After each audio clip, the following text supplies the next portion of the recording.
Well, hello everyone. It is a cool 1 o'clock in the afternoon on a Monday, a November Monday, the 14th of 2022, and it is story time. I am currently standing on the grounds of what was the most notorious Confederate prisoner of war camp in the whole of the Civil War, out here in Andersonville, Georgia. And this story has to do with this little white stone pavilion right here and what is inside it. Now, first off, people were not prepared for the extent that the Civil War went to. Most people thought it was only going to last a few months. Most people didn't take it seriously at the time. They didn't think that it was going to go for 4 years and 260-odd thousand Americans die fighting with each other. So the supply chains, what to do with the prisoners of war, that was something they hadn't put a whole lot of planning or even thought into, and they were completely ill-prepared for what happened. At its peak, this prisoner of war camp is only 16 acres. It looks like for a while it was 16 acres, but it's showing that there was an addition of another 10 acres in June of 1864. So we got 16 and a half here most of the time, but then an addition of 10, so making it 26 and a half at the end, or by the end. The carefully hewn, closely fit logs reflect the delicate design of the prison's initial 16 and 1/2 acres.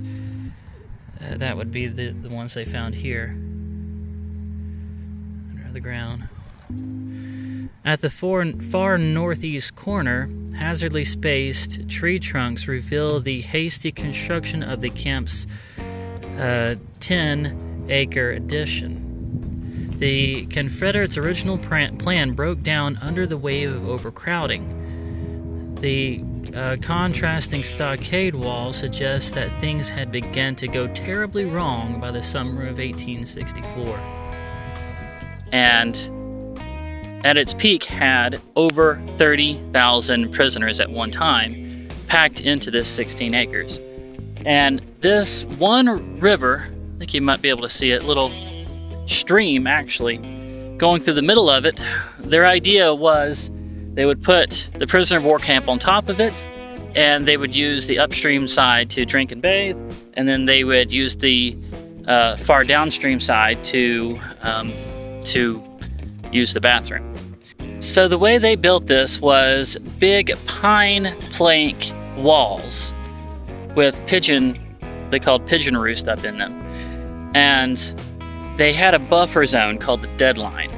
So guards would stay up there in those pigeon roost, and if anybody got too close to the wall or past the deadline, they would just shoot them. It was very similar to a concentration camp in World War II. You can think of it like that. It was the pictures were just as grisly, if not more so sometimes.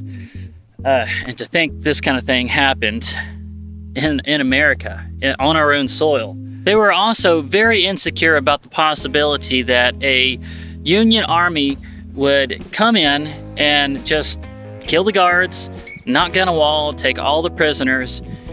And this was getting closer to the end of the war, and the South started losing.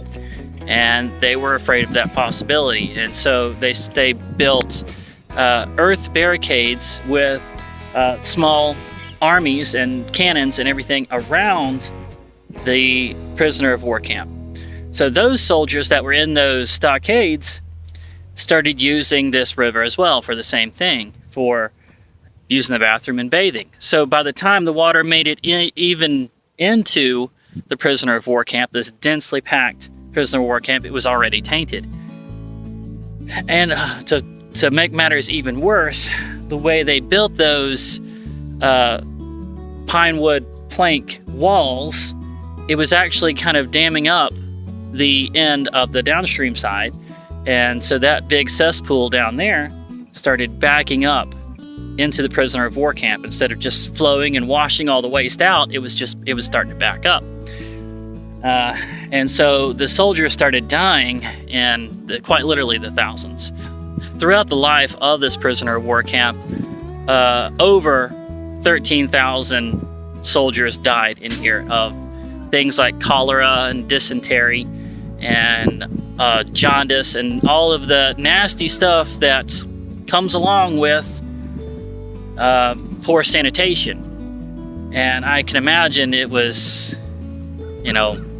very contagious as well with how densely packed they were, and it must have smelled terrible. But also, as you can imagine, there's a compromising of the immune system that happens when you're starving too. So there was a severe shortage of supplies, and they weren't about to let the Confederate troops go hungry and give food to the prisoners of war. So a lot of them were just plain starving to death.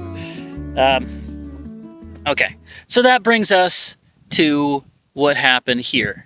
So, in August, actually to be exact, August 14th of 1864, at the height of the suffering inside this prisoner of war camp, there came a tremendous rainfall, a tremendous downpour, a deluge, so many inches of water that the prisoner of war camp started to flood around the stream. So much so that it started to even push the wall back. And the prisoners were so emaciated and cold from the rain and huddling together. The idea of trying to escape at that point, you didn't really have to worry about that. And the guards actually fired into the air because they were worried too that the prisoners were going to try to leave, but they were in no shape to run. But with all of that rainwater rushing through this area right here, it actually cleared the debris off the top of a natural spring, and it started to flow. Clean, natural spring water in a time where it was so desperately needed by so many people that had been praying and begging God for some kind of mercy in their time of trouble. And it just opened up. This natural spring that was uphill from the original river that they were supposed to be using. So, nice, clean, natural spring water is flowing into and cleaning this cesspool of filth. And at the time, it was inside the deadline, so they couldn't just run up to it and start drinking out of it. And the deadline, once again, there was a rail that said if you go past this rail and get closer to the wall, you will be shot. So it was over that line. So at first, the prisoners were attaching their tin cups and their little pots and stuff to tent poles and putting it over the rail and scooping water out of the spring that way. But then later, the guards allowed them to put troughs by the spring and trough the water into the prisoner of war camp and then take turns coming over and drinking from it. And you can imagine in those conditions how much relief, how nice it would have tasted to get a nice big tin cup full of clean, fresh drinking spring water.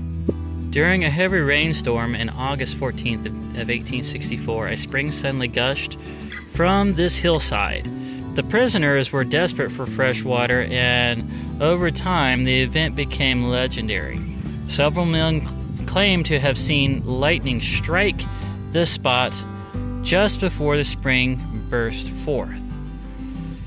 This damp slope with its many natural seeps would appear to be a likely site for a spring. Workmen may have inadvertently buried the spring while digging the stockade trench.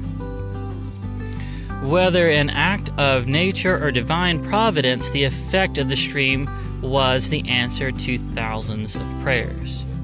So this is an actual account of somebody that was here at the time, probably written in a newspaper or a letter. A spring of pure crystal water shot up into the air in a column and fell in a fan-like spray, went babbling down the grade into the noxious brook. Looking across the deadline, we beheld with wondering eyes and grateful hearts the fountain spring. I think that really sums it up there. Here's an artist's depiction of what it was like. You can see they allowed them to trough the water from the spring past the rail of the deadline into the prisoner of war camp, and they would line up to drink from it.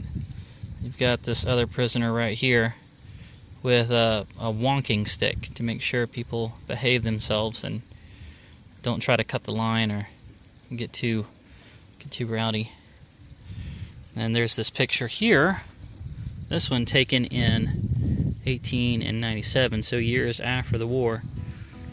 But there's a couple of guys right here actually scooping water out of the spring with a little tin drinking mugs and drinking from it.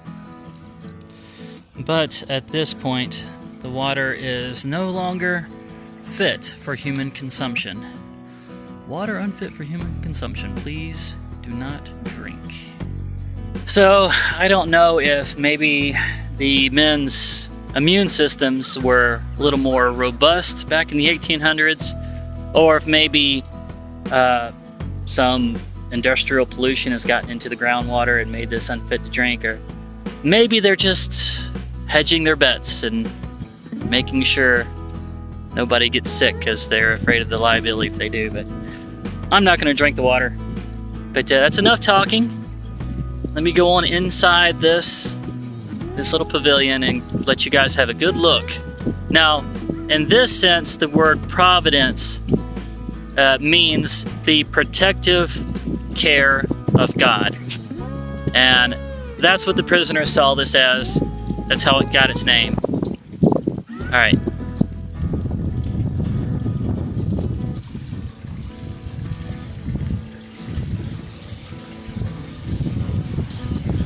There it is. Even though the original stream, I don't know if it's seasonable. Right now it's almost completely dry. But the spring is still flowing. And above it there's this quote, I believe, from Abraham Lincoln. With charity to all and malice towards none.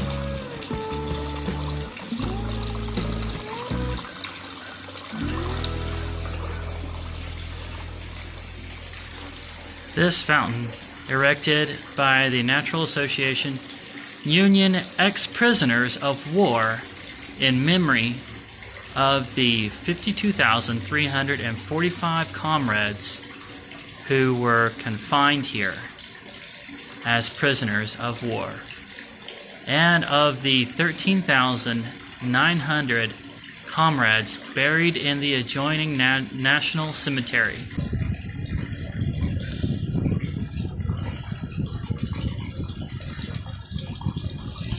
So the reason why it doesn't just overflow out of this trough here is because it's also piped over to here. Let's go take a look at that. There's a pipe that runs from that trough over to here.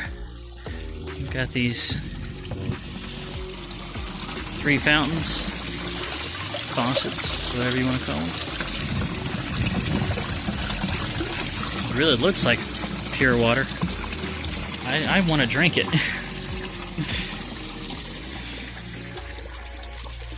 We've got these 3 little pools, and then the one big pool down there.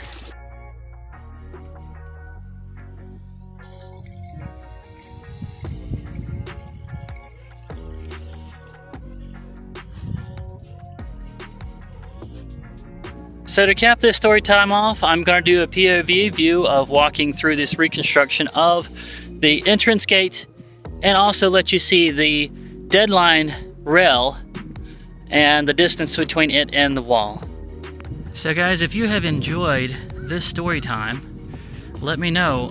This is something I would like to do a lot more of.